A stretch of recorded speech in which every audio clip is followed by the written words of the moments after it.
तो चलिए सीधे आपको लेकर चलते हैं जहां पर मनीष सिसोदिया प्रेस कॉन्फ्रेंस कर रहे हैं। क्या कुछ कह रहे हैं सुनवाते हैं। एक वो टीवी सीरीज देख रहा था पंचायत, उसमें साम दाम दंड भेद झूठ बोल के साजिशें करके लोगों को बदनाम करके फुलेरा की नई पंचायत बनती है।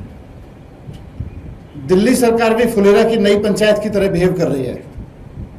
साम दाम दंड भेद करके, एजेंसीज को दुरुपयोग करके, पुलिस का दुरुपयोग करके, सारी चीजों का दुरुपयोग करके इन्होंने फुलेरा की नई पंचायत बना ली। लेकिन इनके साथ प्रॉब्लम यह है कि इनको अब सरकार चलानी नहीं आ रही, और क्योंकि इनको सरकार चलानी नहीं आ रही तो कुछ भी ऑर्डर ले रहे हैं, कुछ भी ऑर्डर दे रहे हैं। और इनको जब इनसे सरकार नहीं चलानी आ रही तो जो फायदा उठाने वाली ताकतें हैं सरकारों का, वो सरकारें चला रही हैं। मैं आज आपसे जिस मुद्दे पे बात करने आया हूं वो दिल्ली के कम से कम 61 लाख परिवारों का दर्द है। हम सब जानते हैं पिछले कुछ दिनों से कि 1 जुलाई से दिल्ली की सरकार ने, फुलेरा की नई पंचायत ने दिल्ली के लोगों के लिए उनकी गाड़ियां चलाना मुश्किल कर दिया है, उनकी मोटरसाइकिल चलाना मुश्किल कर दिया है।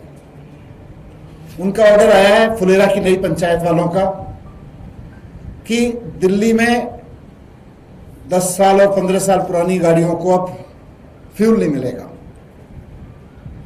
बहाना पॉल्यूशन का है, निशाना आम आदमी को लूटने का है।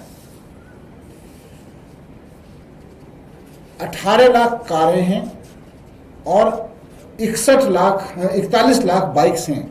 कुल मिला के 61 लाख परिवार हैं जिनके व्हीकल्स पर भारतीय जनता पार्टी की सरकार के इस फैसले की वजह से गाज गिर रही है।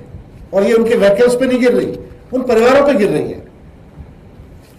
वो आज खून के आंसू रो रहे हैं। क्यों? क्योंकि उनकी गाड़ी तो ठीक है, उन्होंने मेंटेन करके रखी हुई है, उनकी गाड़ी फिट है।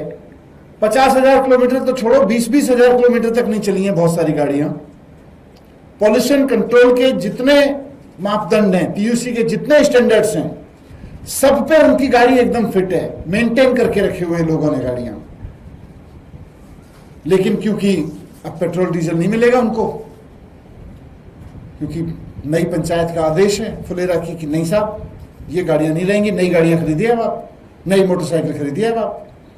तो एक तरह से भारतीय जनता पार्टी 61 लाख परिवारों को दिल्ली के मजबूर कर रही है कि नई कारें खरीदिए, नई मोटरसाइकिल खरीदिए, हम आपको पुरानी मोटरसाइकिल पे नहीं देखेंगे, पुरानी मोटरसाइकिल पुरानी बाइक आपको घर में नहीं रखने देंगे। तो कुल मिला के देखें तो ऑटोमोबाइल कंपनियां सबसे ज्यादा फायदे में है इसके। चांदी किसकी हो रही है? लोग दुखी हैं, चांदी हो रही है ऑटोमोबाइल कंपनियों की। मौज आ रही है, बड़े बड़े सपने दिख रहे हैं ऑटोमोबाइल कंपनियों को, क्योंकि जब आप मजबूर कर देंगे लोगों को तो 18 लाख परिवारों को नई कार खरीदनी पड़ेगी, 41 लाख परिवारों को नई मोटरसाइकिल खरीदनी पड़ेगी, क्योंकि काम तो चलाना है दिल्ली में, रहना तो है दिल्ली में।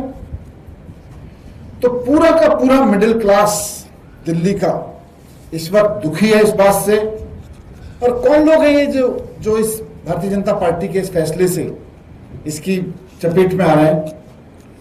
मैं जानता हूं हम में से, आप में से बहुत सारे लोग हैं सैलरीड क्लास।